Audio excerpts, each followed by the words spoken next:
दोस्तों नमस्कार, मैं हूं शीतला तिवारी। चलिए प्रयागराज के यमुना पार थाना कोरांव अंतर्गत चलते हैं। दर्जनों गांव की कहानी के बारे में आज हम जिक्र कर लेते हैं।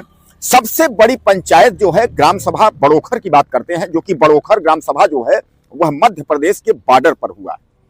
मध्य प्रदेश के बॉर्डर पर है, लेकिन विकास की अगर बात करेंगे, हमने कई वीडियो बनाए हैं, विकास के नाम पर जो है बड़ोखर ग्राम सभा आज भी अछूता है।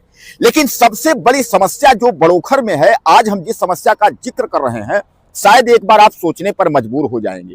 हालांकि मैं आपको बता दूं कि यह गांव जो है यानी बड़ोखर ग्राम सभा, यह है तो प्रयागराज में ही, प्रयागराज के आखिरी छोर पे बसा हुआ है, लेकिन विकास के नाम पर आज भी यह गांव तरस रहा है। पानी के लिए, बूंद बूंद के लिए तरस रहा है, सड़कों के लिए तरस रहा है, बिजली के लिए तरस रहा है, यानी विकास नाम का कुछ भी नहीं है।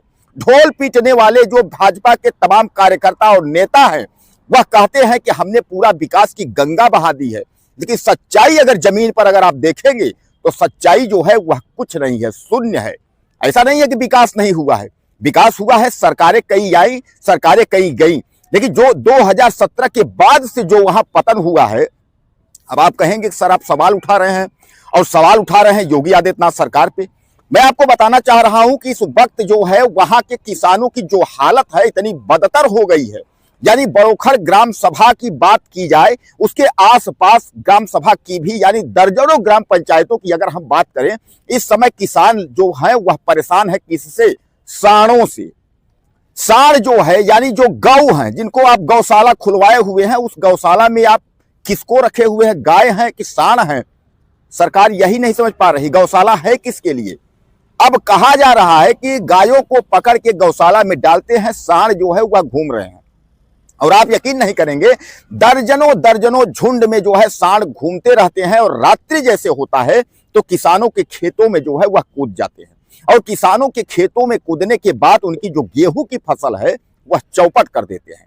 आप यकीन नहीं करेंगे, अगर हम वहां की बड़ोखर या बड़ोखर के आसपास के ग्राम पंचायतों की बात करें, वहां के किसानों का शायद है कि दर्द जो है वह यहां से लेकर के लखनऊ तक कोई सुनने को तैयार नहीं है, और अभी से नहीं है, 2017 के बाद से है। अब आप कहेंगे उसके पहले क्या होता था?